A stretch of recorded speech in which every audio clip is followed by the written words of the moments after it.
নমস্কার, আপনারা দেখছেন ট্রাইব টিভি বাংলার ইঙ্গিত। আজ ইঙ্গিত নিয়ে আপনাদের সঙ্গে রয়েছি আমি পুনামি, আমার সঙ্গে রয়েছেন আমার সহকর্মী অঞ্জন। আজকে মূলত আমরা যে বিষয় নিয়ে আলোচনা করব, শুরুতেই আজ কালীগঞ্জ বিধানসভা উপনির্বাচনের ফল ঘোষণা এবং ইতিমধ্যে ভোট গণনা সমাপ্ত হয়ে গিয়েছে এবং তৃণমূল কংগ্রেস প্রার্থী আলিফা আহমেদ তিনি বিপুল ভোটে জয়ী হয়েছেন। আলিফা আহমেদ জয়ী হয়েছেন ৪৯,৭৫৫ ভোটে এবং এত বিপুল পরিমাণ ভোটে জয়ী হয়ে তিনি তার বাবার রেকর্ডও কিন্তু ভেঙে দিয়েছেন। অর্থাৎ প্রয়াত বিধায়ক নাসিরউদ্দিন আহমেদ তার যে রেকর্ড ছিল জয়ী হওয়ার, সেই রেকর্ডও কিন্তু ভেঙে দিয়েছেন আলিফা আহমেদ। বিধায়ক নাসিরউদ্দিন আহমেদের অকাল মৃত্যুর কারণেই কিন্তু কালীগঞ্জ বিধানসভা কেন্দ্রে উপনির্বাচন অনুষ্ঠিত হয় ১৯শে জুন, আর সেই উপনির্বাচনের আজ ফলাফল ঘোষণা এবং ইতিমধ্যে ফলাফল আমাদের সামনে চলে এসেছে। জয়ী হয়েছেন তৃণমূল কংগ্রেস প্রার্থী আলিফা আহমেদ এবং এই মুহূর্তে কালীগঞ্জে দেখা যাচ্ছে একেবারে আনন্দ উচ্ছ্বাসে ফেটে পড়েছেন সাধারণ মানুষ এবং তৃণমূল কংগ্রেসের কর্মী সমর্থকরা। মুখ্যমন্ত্রী মমতা বন্দ্যোপাধ্যায় এই জয়কে মা মাটি মানুষের জয় বলেছেন এবং সাধারণ মানুষকে উৎসর্গ করেছেন তিনি এই জয়, এবং ইতিমধ্যে তিনি টুইট করে সমস্ত কর্মী সমর্থকদের ধন্যবাদ জানিয়েছেন। শুরুতেই প্রথমে আগে আমরা দেখে নেব ঠিক এই মুহূর্তে দাঁড়িয়ে কালীগঞ্জ বিধানসভা উপনির্বাচনের ক্ষেত্রে একদিকে আলিফা আহমেদ তিনি যেমন রয়েছেন, তার সঙ্গে সঙ্গে কাবিলউদ্দিন শেখ এবং তার সঙ্গে সঙ্গে আশিস ঘোষ, এই তিনজনের ঠিক কোন অবস্থানে তারা দাঁড়িয়েছিলেন এটি ছোট্ট গ্রাফিক্স প্লেটের মাধ্যমে দেখুন।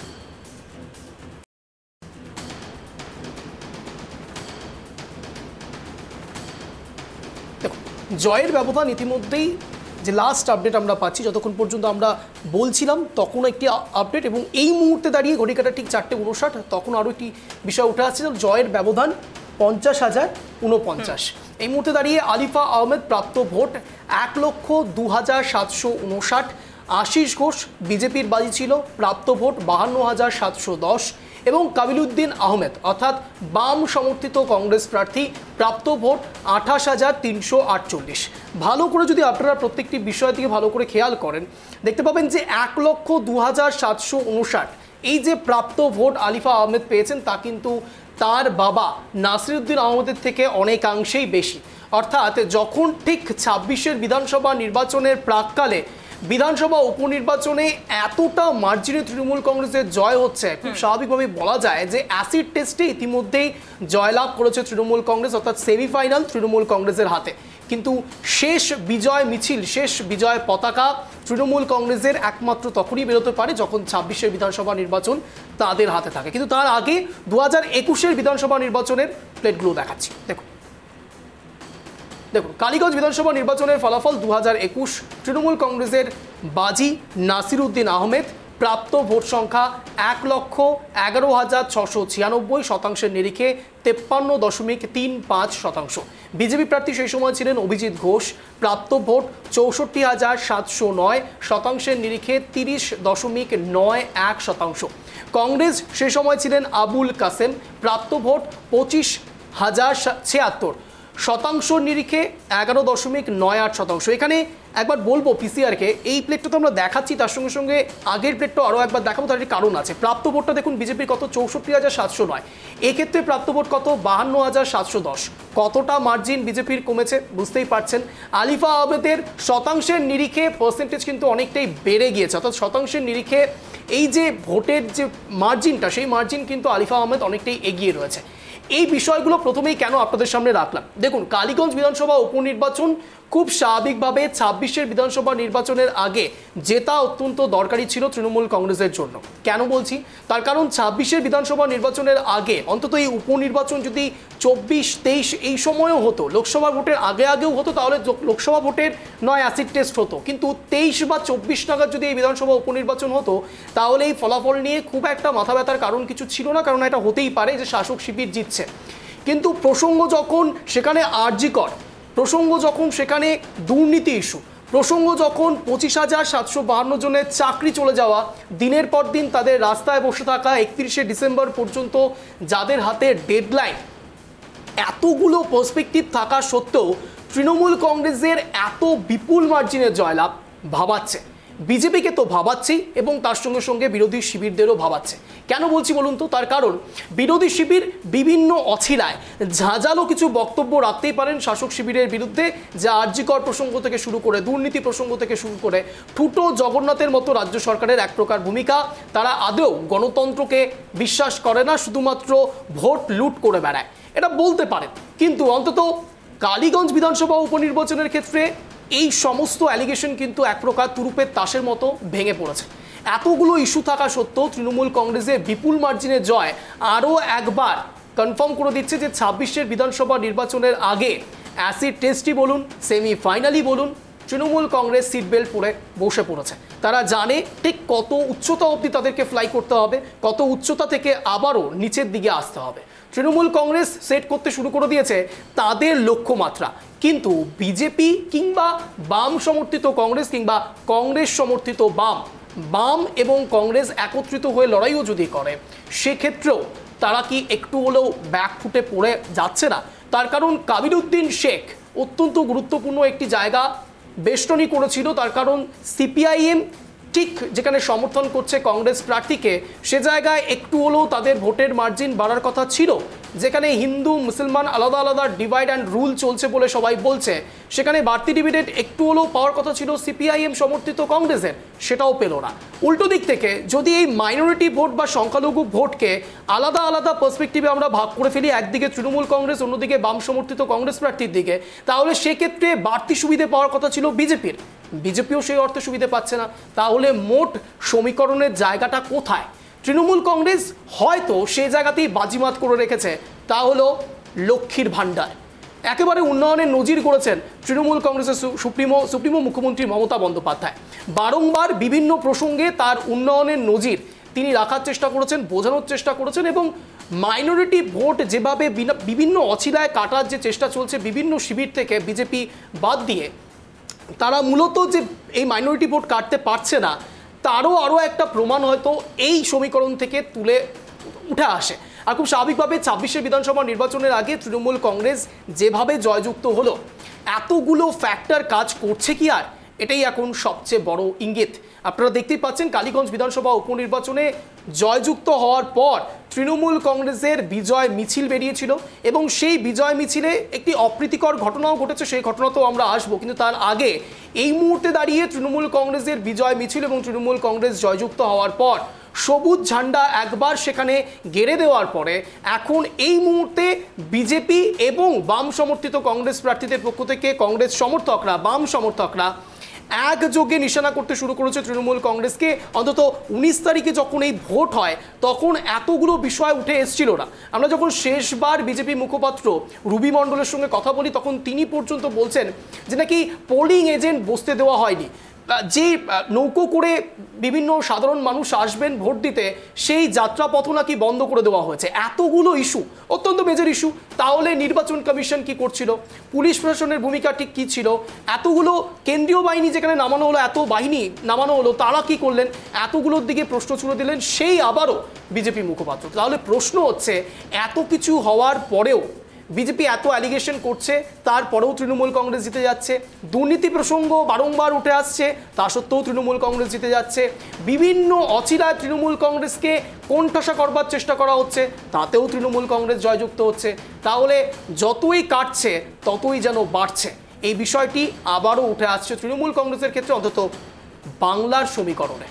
কুনাল, কালীগঞ্জ বিধানসভা উপনির্বাচনে ইতিমধ্যে তৃণমূল কংগ্রেস প্রার্থী আলিফা আহমেদ তিনি জয়ী হয়েছেন, এবং দেখা যাচ্ছে কর্মী সমর্থকরা উচ্ছ্বাসে মেতে উঠেছেন। যদিও এরই মধ্যে কিন্তু একটি অপ্রীতিকর ঘটনা ঘটে গিয়েছে, এবং সিপিআইএম কর্মী সমর্থকরা তারা অভিযোগ করছেন তৃণমূল কংগ্রেসের এই যে বিজয় মিছিল বেরিয়েছিল, সেই বিজয় মিছিল থেকে বোমাবাজি করা হয়েছে, এবং তৃণমূলের দুষ্কৃতীরাই এই বোমাবাজি করেছে। আর সেই বোমাবাজির কারণে একটি নাবালিকার মৃত্যু হয়েছে। ঘটনাকে ঘিরে ইতিমধ্যে চাঞ্চল্য ছড়িয়েছে কালীগঞ্জের মোলান্দি গ্রামে, এবং সেখানে ইতিমধ্যে পুলিশ মোতায়েন করা হয়েছে। তবে ঘটনায় এখনো পর্যন্ত কাউকে গ্রেপ্তার বা আটক করা হয়নি। তবে পুলিশ ঘটনার তদন্ত শুরু করেছে। আর এই ঘটনা নিয়ে মুখ্যমন্ত্রী মমতা বন্দ্যোপাধ্যায় এক্স হ্যান্ডেলে শোক প্রকাশ করেছেন এবং তার পাশাপাশি দোষীদের কড়া শাস্তি দেওয়া হবে এমনটাই কিন্তু তিনি জানিয়েছেন এবং মৃত নাবালিকার পরিবারের পাশে থাকার বার্তা দিয়েছেন এবং পুলিশকেও কিন্তু এই ঘটনার তদন্ত করার নির্দেশ দিয়েছেন। আর তারপরেই পুলিশ নড়ে চড়ে বসেছে, ঘটনার তদন্ত শুরু করেছে। তবে এখনো পর্যন্ত এই ঘটনায় কাউকে গ্রেপ্তার বা আটক করা হয়নি। তবে এই ঘটনাকে কেন্দ্র করে কিন্তু একেবারে রাজনৈতিক পারদ সেটি কিন্তু একেবারে চরমে উঠেছে কালীগঞ্জে। একদিকে যখন অভিযোগ করা হচ্ছে সিপিআইএম এর পক্ষ থেকে যে বোমাবাজি করা হয়েছে তৃণমূল কংগ্রেসের দুষ্কৃতীদের পক্ষ থেকে, সেই অভিযোগ কিন্তু অস্বীকার করছে তৃণমূলের কর্মী সমর্থকরা এবং তারা বলছে যেহেতু সেখানে তৃণমূল কংগ্রেস প্রার্থী আলিফা আহমেদ এত বিপুল পরিমাণ ভোটে জয়ী হয়েছে, সেই কারণে এলাকায় সন্ত্রাস ছড়ানোর জন্য এবং এই যে তৃণমূল কংগ্রেস এত পরিমাণ ভোটে জয়ী হয়েছে সেটি সহ্য করতে না পেরেই কিন্তু বিজেপি ও সিপিআইএম এর দুষ্কৃতীরা এই বোমাবাজি করেছে, এমনটাই অভিযোগ করছে তৃণমূলের নেতৃত্ব কালীগঞ্জের। আর এই ঘটনাকে ঘিরে কিন্তু একেবারে চাপানুতোর শুরু হয়েছে। একদিকে যখন দেখা যাচ্ছে এই জয় ঘিরে তৃণমূল কংগ্রেসের কর্মী সমর্থকরা তারা আনন্দ উদযাপন করছেন, অপরদিকে কিন্তু এই যে নাবালিকার মৃত্যু এই ঘটনাকে ঘিরেও কিন্তু কালীগঞ্জ জুড়ে একেবারে চাঞ্চল্যকর পরিস্থিতির সৃষ্টি হয়েছে। একেবারে কোনো আরও একটা বিষয় এখানে অত্যন্ত গুরুত্বপূর্ণ হয়ে দাঁড়াচ্ছে, তা হলো বিশেষ করে আমি যেই সমীকরণটা বোঝানোর চেষ্টা করছিলাম, ইঙ্গিত দেওয়ার চেষ্টা করছিলাম, দেখুন একটা জায়গা অত্যন্ত পরিষ্কার হয়ে যাচ্ছে যে বিজেপির বারংবার এই হিন্দু নাড়া দেওয়া, অর্থাৎ বারংবার হিন্দু হিন্দু হিন্দু এই বিষয়টিকে মানুষের মনে ঢুকিয়ে দেওয়া, সত্যিই কি সাধারণ মানুষ সেভাবে ব্যাপারটাকে অ্যাকসেপ্ট করছে, মেনে নিচ্ছে? কেন বলছি বলুন তো, তার কারণ ভোটের অঙ্ক কিন্তু সেটা বলছে না। এই মুহূর্তে দাঁড়িয়ে এর আগের অভিজিৎ ঘোষ তিনি যখন ছিলেন 21শে বিধানসভা নির্বাচনের ক্ষেত্রে, তখন তাদের যে ভোট পার্সেন্টেজ, সেই ভোটের পার্সেন্টেজ থেকে এবারের আশিস ঘোষ বিজেপির বাজি, সে অর্থে সেভাবে ভোট কাটতে পারেনি। তাহলে ভোট টানতে না পেরে একেবারে বিরোধী দলনেতা শুভেন্দু অধিকারী তিনি বলছে যে হিন্দু ভোট একত্রিত করতে পেরেছে। এটা কি আইওয়াশ করা হচ্ছে নাকি আত্মতুষ্টি? কি বলছেন একবার শোনাই, দেখুন। হ্যাঁ, 70% হিন্দু এক হলে তো তাই হবে। 54% হিন্দু বিজেপিকে ভোট দেয়। 70% হিন্দু ভোট দিলেই সরকার হবে। এই যে 2 রাউন্ডের পরে যা পেয়েছি, তো মুসলিম এলাকা গণনা আছে, তার মধ্যে যে কটা হিন্দু বুথ বেরিয়েছে কালীগঞ্জে, 80% ভোট ভারতীয় জনতা পার্টিকে দিয়েছে। যে কটা বুথ পেয়েছে, আমরা তো ওখানে জিতবো না, ওরা জিতবে। 1,55,000 মুসলিম ভোট আছে। কিন্তু আমাদের লক্ষ্য ছিল যে হিন্দুদের মধ্যে আমরা আস্থা অর্জন করেছি কিনা, হিন্দুদেরকে ঐক্যবদ্ধ করেছে। প্রাথমিকভাবে যা পেয়েছি, it is too early. 22 round হবে, 14 রাউন্ড পর্যন্ত মুসলিম প্রভাবিত এলাকা, 15 থেকে 22 পুরো হিন্দু প্রভাবিত এলাকা। যে 2 রাউন্ড 3 রাউন্ডের পেয়েছি আমি, তাতে 13,000 সামথিং ভোট পেয়েছে, 13,700 তৃণমূল, 6,297 আমরা, আর কংগ্রেস 5,000 সামথিং পেয়েছে, কংগ্রেস সিপিএম জোট। এবং মুসলিম বুথে 70-30 হচ্ছে, 70% তৃণমূল আর 30% কংগ্রেস, মানে দুটোই ওদের দল। অসুবিধা নেই, তারা ঠিক ভালো করেই করছে। আর আমি খুব আশাবাদী ইনিশিয়ালি, এখনো কিন্তু বলার সময় আসেনি, 4টের পরে বলা যাবে। তা আমরা হিন্দু বুথগুলো যে কটা বেরিয়েছে, মীরা 1, মীরা 2, পলাশী এলাকায়, সেখানে হিন্দুদের যে একত্রিতকরণ, সংগঠিত হওয়া, যে প্রচার আমরা করছি, সে প্রচারে কাজ হচ্ছে বলে আমার মনে হচ্ছে। উপনির্বাচন যদিও কিছু নয়, আমি শুধু বলবো বাংলার ব্রাহ্মণ, ক্ষত্রিয়, বৈশ্য, শূদ্র, রামকৃষ্ণ মিশন, ইসকন। দেখুন আমাকে এখানে বলতেই হচ্ছে, দেখুন বারংবার হিন্দু হিন্দু হিন্দু বলে শুভেন্দু অধিকারীর শেষ লাইনটা নিশ্চয়ই আপনারা শুনতে পেলেন, ব্রাহ্মণ, ক্ষত্রিয়, বৈশ্য, শূদ্র। দেখুন আমরা ইঙ্গিতটা ঠিক কোন জায়গায় দেওয়ার চেষ্টা করছি আপনারা বুঝতে পারবেন। দেখুন তৃণমূল কংগ্রেস যদি মুসলমান তোষণ করছে না, একেবারে কোট আনকোট বিজেপির ভাষায় যদি মুসলমান তোষণ করছে, তাহলে হিন্দু তোষণ কি পরবর্তীকালে শুভেন্দু অধিকারীরা করবেন? কেন বলছি, তার কারণ এই হিন্দুদের মধ্যে এতদিন ধরে ব্রাহ্মণ, ক্ষত্রিয়, বৈশ্য, শূদ্র, এটা তো ঋগ বৈদিক যুগের কথা, এখনকার কথা তো নয়। অন্তত 2025-এ দাঁড়িয়ে আধুনিক সমাজে ব্রাহ্মণ, ক্ষত্রিয়, বৈশ্য, শূদ্র আলাদা আলাদা করে ভাগ করে দেওয়া, এটা কি পূর্ব পরিকল্পনা করে রেখেছে বিজেপি? অন্তত বঙ্গ বিজেপির ক্ষেত্রে যদি 26শে বিধানসভা নির্বাচনের পরে বিজেপি এখানে জয়যুক্ত হয়, ধরে নিলাম অন্তত তর্কের খাতিরে বিজেপির ভাষায় যদি জিতে যায়, তাহলে পরবর্তীকালে এই বিজেপি, এই বঙ্গ বিজেপি ব্রাহ্মণ, ক্ষত্রিয়, বৈশ্য, শূদ্র আলাদা আলাদা করে ভাগ করবে না, তার গ্যারান্টি কে দিতে পারে? অর্থাৎ এক কথায় একদিকে যদি ইসলাম তোষণ হয় তাহলে হিন্দু তোষণ হবে না, তার গ্যারেন্টি কে দিতে পারে? অর্থাৎ হিন্দু তোষণ করতে গিয়ে ঠিক শোষণের জায়গা আসবে না, তার গ্যারেন্টি কে দিতে পারে? অর্থাৎ এক কথায় বিজেপি ঠিক কোন পলিসিতে এগোচ্ছে সেটা এখনই বলা সম্ভব নয়, কিন্তু একটা বিষয় একেবারে পরিষ্কার হয়ে গিয়েছে। তিনি যে সমীকরণটা বোঝানোর চেষ্টা করলেন যে 1,55,000 ভোট নাকি তৃণমূল কংগ্রেস পেয়েছে অন্তত 2 রাউন্ডের পরে, এমনটা বোঝানোর চেষ্টা করলেন শুভেন্দু অধিকারী। আমি যদি পুরোপুরি একবার ধরে নিই, একটু যদি সার্কেল করে দিই, সেই জায়গাটাকে একদম সীমাবদ্ধ যদি করে দিই, তাহলে ভোটের মোট লড়াইটা হচ্ছে 2,52,000, আরও কিছু সামথিং রয়েছে। কিন্তু আমি যদি 2,52,000 হিসেবে এগোই, তাহলে এই 1,55,000-কে যদি আমরা বাদ দিয়ে দিই তাহলে 97,000। তাহলে এই 97,000-এর মধ্যে লড়াইটা কারা কারা করছে? একদিকে বিজেপি করছে, একদিকে বাম সমর্থিত কংগ্রেস করছে। এটা অন্তত 2 রাউন্ডের পরে শুভেন্দু অধিকারীর ভাষায় ক্যালকুলেশনে যদি 97,000 এই ভোট হয়ে থাকে, তাহলে সাধারণ মানুষ কি সত্যি এই হিন্দু নাড়াতে একত্রিত হচ্ছে, নাকি বিরোধী দলনেতা শুভেন্দু অধিকারীর সম্পূর্ণটাই আইওয়াশ? দেখুন, এই প্রসঙ্গে আমরা বেশি বিস্তর বলার থেকে রাজনৈতিক বিশেষজ্ঞরা বললে আরও বেশি ভালো হয়, তার কারণ তারা এই ব্যাপারটা নিয়ে আরও বেশি নাড়াঘাটা করে। কিন্তু আমরা সংবাদ মাধ্যমের কর্মী, আমরা সংবাদ নিয়ে আলোচনা করতে পারি, সংবাদের ইঙ্গিত দিতে পারি।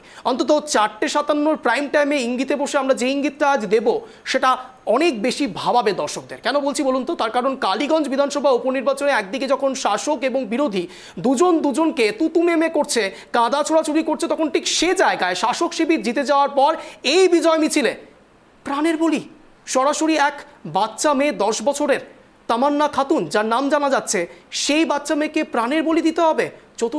চতুর্থ ক্লাসে পড়ে সেই ছাত্রীটি, এবং 10 বছরের একটি বাচ্চা, সে ভোটের কি বোঝে?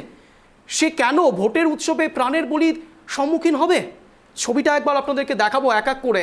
এই মুহূর্তে দাঁড়িয়ে কালীগঞ্জ বিধানসভা উপনির্বাচনকে কেন্দ্র করে অন্তত বিজয় মিছিল বের করবার পর এই একরত্তি প্রাণ যখন চলে যাচ্ছে, তখন সরাসরি প্রশ্ন উঠতে শুরু করেছে, এটা বিজয় মিছিল নাকি গভীর উল্লাস এবং শুধুমাত্র প্রাণের বলি? আর ঠিক এখান থেকেই সরাসরি কুণাল ঘোষ তিনি এই বিষয়ে কি মন্তব্য করছেন একবার শোনাব, দেখুন।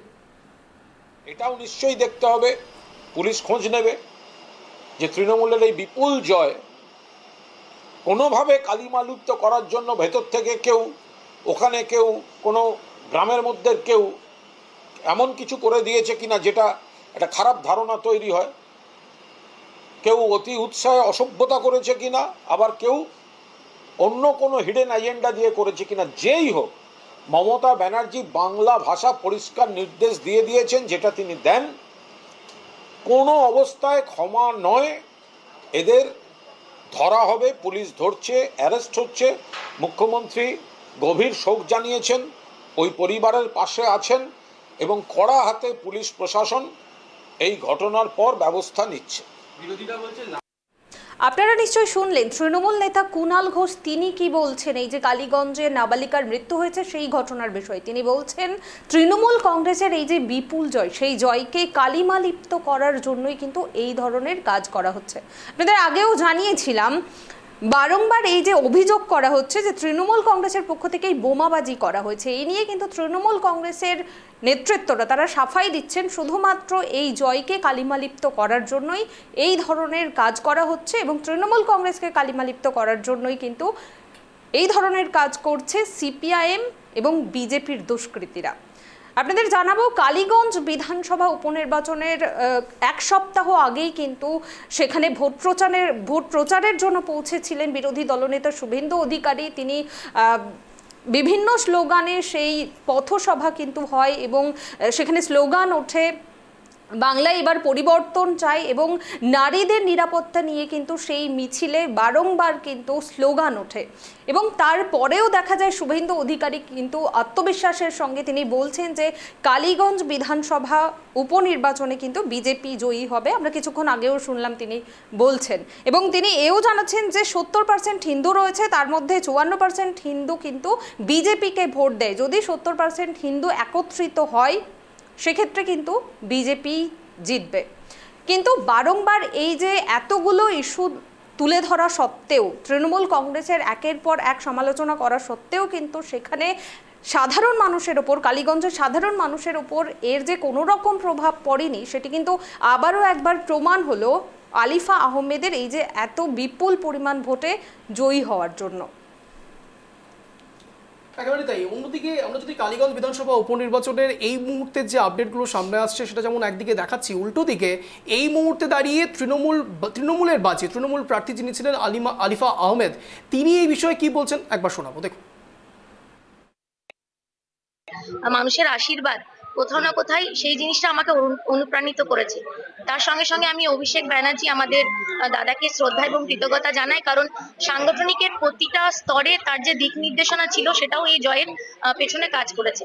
এবং আজকে দিনে যার কথা না বললেই নয়, আমার স্বর্গীয় পিতা, তার যে এতদিনের লড়াই সংগ্রাম এবং মানুষের প্রতি ভালোবাসা, সেটাই আমার আজকে দিনের জন্য পথ দেখিয়েছে। আর সেই সঙ্গে সঙ্গে আমি আমার কালীগঞ্জ জেলা সহ কালীগঞ্জ ব্লকে সমস্ত তৃণমূলের যারা কর্মী আছেন, সহকর্মী আছেন, নেতা আছেন, বুথ স্তরের কর্মীরা যারা এতদিন খেটে এবং যারা প্রত্যক্ষ এবং পরোক্ষভাবে এই নির্বাচনে অংশগ্রহণ করেছেন এবং আজকে জয়ের পেছনে যারা কারণ, তাদেরকে আমি অন্তরের অন্তঃস্থল থেকে অনেক অনেক ধন্যবাদ এবং কৃতজ্ঞতা জানাই। এই জয় হচ্ছে মমতা ব্যানার্জির উন্নয়নের প্রতি মানুষের আস্থার জয়। আগামী দিনে সেটা বজায় সেই ঘুরে ফিরে মমতা বন্দ্যোপাধ্যায়ের উন্নয়ন, মমতা বন্দ্যোপাধ্যায় যেভাবে সাধারণ মানুষের পাশে থাকে, এই কথাগুলোই আলিফা আহমেদও বলছেন। দেখুন, আলিফা আহমেদের আর মেয়াদ অন্তত 26-এর বিধানসভা নির্বাচনের দাওয়ামা পর্যন্তই, এবং তারপরে 26-এর বিধানসভা নির্বাচনের পরে আবারও নতুন নতুন সমীকরণ উঠে আসতে পারে। কিন্তু এই মুহূর্তে দাঁড়িয়ে বিধায়ক হিসাবে একেবারে শপথ বাক্য যতক্ষণ পর্যন্ত পাঠ না করছেন তার ঠিক আগে অবধি আমরা আলিফা আহমেদকেই সরাসরি বলতে পারি যে বিধায়ক হিসাবে তিনি রয়েছেন, অন্তত মুখে মুখে। কিন্তু প্রশ্ন হচ্ছে, আমি কেন এই শপথের ইস্যুটাকে সামনে আনলাম? আপনাদের মনে থাকবে বিগত এর কিছুদিন আগেও যখন বিধানসভা উপনির্বাচন হয়েছিল তখন ঠিক সে জায়গায় 5-0 গোল করেছিল সরাসরি তৃণমূল কংগ্রেস। কিন্তু সেই 5-0 গোলের পরে যে দড়ি টানাটানি শপথ বাক্য নিয়ে হয়েছিল তা নিশ্চয়ই আপনাদের মনে আছে। কখন কোথায় হবে শপথ গ্রহণ তা নিয়ে দীর্ঘ জল্পনা কল্পনা চলেছে। অন্তত এক্ষেত্রেও সেই একই রকম বিষয় হবে না তো? তাহলে বিধায়ক হয়েও, অন্তত জিতে গিয়েও শেষবেলা পর্যন্ত জেতার স্বাদ নিতে পারবেন কি আলিফা আহমেদ? সেটাই এখন সব থেকে বড় প্রশ্ন। কিন্তু তারপরে আরও অনেকগুলো ফ্যাক্টর কাজ করছে। দেখুন, আরজিকর ইস্যু রয়েছে, চাকরি দুর্নীতি ইস্যু রয়েছে, 25,752 জনের চাকরি গিয়েছে, সেই ইস্যুও অব্যাহত। তাহলে তৃণমূল কংগ্রেস জিতছে, তো জিতছে কোন সমীকরণে? দেখুন, অনেকগুলো সমীকরণ হতে পারে। এক হতে পারে যে বিধানসভার ক্ষেত্রে, বিধানসভা উপনির্বাচনের ক্ষেত্রে সাধারণ মানুষ খুব ভালো করে জানেন যে জিনিসটা আমরা কিছুক্ষণ আগে বোঝানোর চেষ্টা করলাম, যে বিধানসভা উপনির্বাচনের ক্ষেত্রে মুখ্যমন্ত্রী পরিবর্তন হবে না। খুব সত্যি কথা, বিধানসভা উপনির্বাচনে এমন কিছু পরিবর্তন হবে না, অন্তত সে জায়গা। কেননা কিছুদিন পরে বিধানসভা নির্বাচন হবে, হয়তো সাধারণ মানুষের মধ্যে এই ফ্যাক্টরটা কাজ করছে যে এখন পরিবর্তন করে কি লাভ। কিন্তু উল্টো দিকে আরও একটা সমীকরণ কাজ করতে পারে, তা হলো যে জায়গায় ভোট হয়েছে সেখানে মাইনরিটির পরিমাণ অনেক বেশি। ওয়াকফ সংশোধনী আইন অত্যন্ত তাজা রয়েছে। বিজেপির বারংবার হিন্দু নাড়া দেওয়া মুসলমানদেরকে হয়তো ভয়ভীত করছে, ভীত সন্ত্রস্ত করছে, এবং তারা আরও বেশি একত্রিত হচ্ছে। খুব স্বাভাবিকভাবে ভোট গিয়ে পড়ছে তৃণমূল কংগ্রেস অথবা কংগ্রেসের হাতে, কিন্তু বিজেপি বাড়তি সুবিধে পাচ্ছে না, পিছিয়ে পড়ছে। সমীকরণ অনেক রকম হতে পারে, আমরা ইঙ্গিত দিতে পারি। আর ইঙ্গিতটা ঠিক এই জায়গা থেকে যে এই মুহূর্তে দাঁড়িয়ে সাধারণ মানুষ কি ভাবছে সেটাই সব থেকে বড় বিষয়। তৃণমূল কংগ্রেস সত্যি উন্নয়ন করেছে নাকি উন্নয়ন করেনি সেটা বড় কথা নয়, যে তৃণমূল কংগ্রেস কি ভাবছে। সাধারণ মানুষ উন্নয়নের সত্যি স্বাদ পাচ্ছে কিনা, এটাই এখন লক্ষ টাকার প্রশ্ন। কুনামি, কালীগঞ্জ বিধানসভায় উপনির্বাচন অনুষ্ঠিত হয়েছিল গত 19শে জুন এবং উপনির্বাচনে ভোট পড়েছিল মোট 59% এবং তৃণমূলের টিকিটে লড়েছিলেন আলিফা আহমেদ। এবং তৃণমূল কংগ্রেসের পক্ষ থেকে কিন্তু মুখ্যমন্ত্রী মমতা বন্দ্যোপাধ্যায়ের যে উন্নয়ন রয়েছে এবং লক্ষ্মীর ভাণ্ডার রয়েছে, এই সমস্ত প্রকল্পগুলোকে সামনে রেখে কিন্তু তারা ভোট প্রচার চালিয়েছিলেন।